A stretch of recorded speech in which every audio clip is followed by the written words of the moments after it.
Welcome to this podcast. We are talking today about the trucks cartel and the claims that local authorities may have.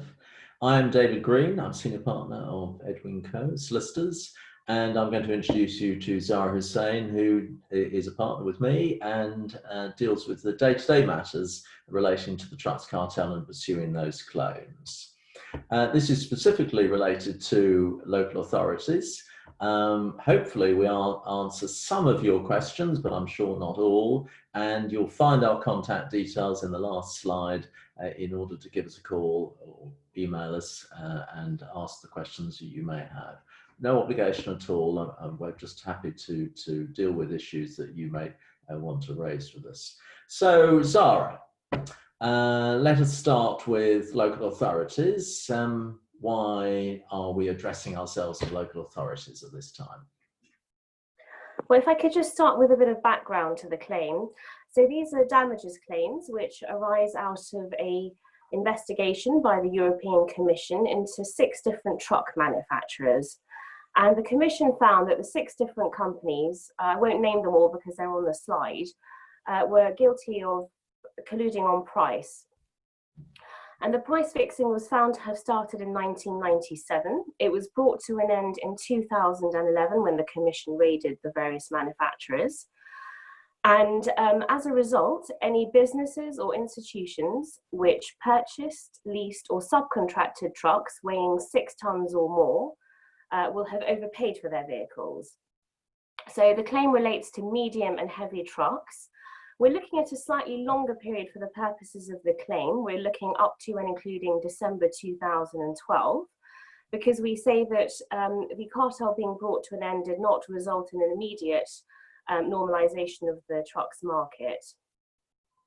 We think these claims will be of particular relevance to local authorities because local authorities are likely to have either purchased or leased or even in some cases subcontracted heavy or medium trucks. For the provision of various services such as recycling, waste management, construction and highway repair. So if I'm a local authority and I have provided waste services during the relevant period, which as you say is 1997 to 2012, I'm likely to either have paid too much for the purchase of trucks or of 6 tons or above, or I might have paid too much for services that were provided, because often I obtain services in relation to waste management from other companies as a local authority. So how does that work?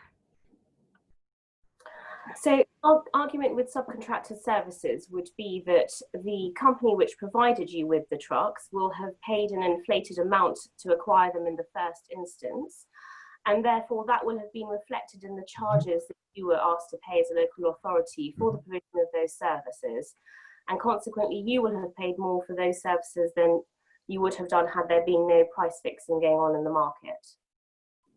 Okay, and what's the nature of the overcharge? What sort of overcharge are we talking about if I've bought those trucks? Well, some estimate that each brand new truck in the period was overpriced by up to 20%. Some have estimated that this could be as much as 10,000 euros. And I mention euros because this cartel was all across Europe, so it was very wide-ranging in its scope. In addition, we have to add the interest element, and bearing in mind that the cartel started in 1997, so over 20 years ago, the interest element will be quite significant. So these are definitely sizable claims which are worth exploring. So I'm a local authority. I've concluded, yes, we bought trucks from 97 onwards until 2012. But I don't have any records going back to 1997. I've got some records for 2009, 10 years ago, something of that nature. Does that mean I can't bring a claim? No, that's by no means an insurmountable obstacle. In fact, it's a very commonly occurring issue because, like most of us, we don't necessarily keep records going back 20, 24 years. What we can do is, with the data which is available, we can do some economic modelling to try and establish what the likely trends in purchasing would have been based on the information that is available. So we can extrapolate data and try and work out what the truck expenditure may have been earlier on in the cartel period. I should also add that it's actually quite surprising that when people go and dig away and try and find records, it's quite surprising how much material they have actually retained sometimes. Yes, because I might have records of, I don't know, I might have insurance records or something of that nature going back, or I've just kept them on the computer. Yes, or some details hidden away in a spreadsheet I often find. Yes, yeah. So that there is a way. So I've got a, I think I've got a claim. Quite a substantial claim. We were providing waste services during that period, 1997-2012. I know that I don't need all the records, that we can deal with that. What do I now need to do? Well, we've tried to make this process as straightforward and easy as possible.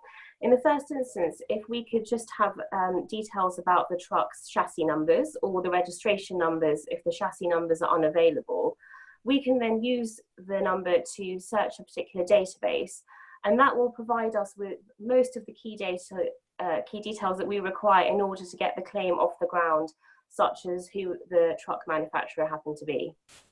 Yeah, and when we say the claim off the ground, what's happening in relation to the claims? Because I think as a local authority, I've heard rumours about this cartel and other people making claims.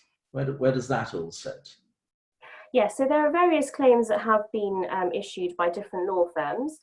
We, Edwin Coe, issued a claim on behalf of a limited group of clients back in 2018, towards the end of the year. That claim was issued in the High Court. It was subsequently transferred to the Competition Appeal Tribunal, which is a specialist tribunal that deals with competition claims, as you might expect from the name.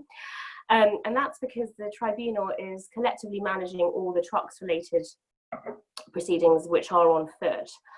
We are now looking to issue a further claim on behalf of those clients which have joined us after the first set of proceedings were issued. And we're looking to do that by around September or October this year. And the reason why there is some sensitivity on time is that the decision was published by the European Commission a little time ago. And so time is marching on, and we're therefore keen to get the ball rolling sooner rather than later. Yeah, so like all claims, there are limitation questions, and as ever, as advisors, we say to people, pursue it as soon as possible to ensure that you don't have those problems in relation to time limitation. Can I ask then about what it's going to cost me? So I am a local authority and I've got a claim. I can see I've got records, some records. You're telling me that I've got a claim on average of about X million. And I can pursue it. And of course, what I'm naturally wanting to know is how much is it going to cost me? Well, I'm pleased to say that we're able to offer claimants a cost and risk-free claims process. We have got a third-party funder on board who is covering all of the legal costs and disbursements. If the claim is unsuccessful, there is nothing to pay. If the claim is successful, then the funder takes 25% of the damages and interest recovered. So in short, for every £100 that is recovered, the funder will take £25 and the local authority gets to keep £75 in exchange for an entirely cost and risk-free process, as I say. Sounds good to me, and I'm sure it sounds good to you, but of course, I presume we might be said to be biased in some way. But let's finish off by asking why Edwin Coe? Well, as a firm, we have over 25 years of experience in bringing these types of claims.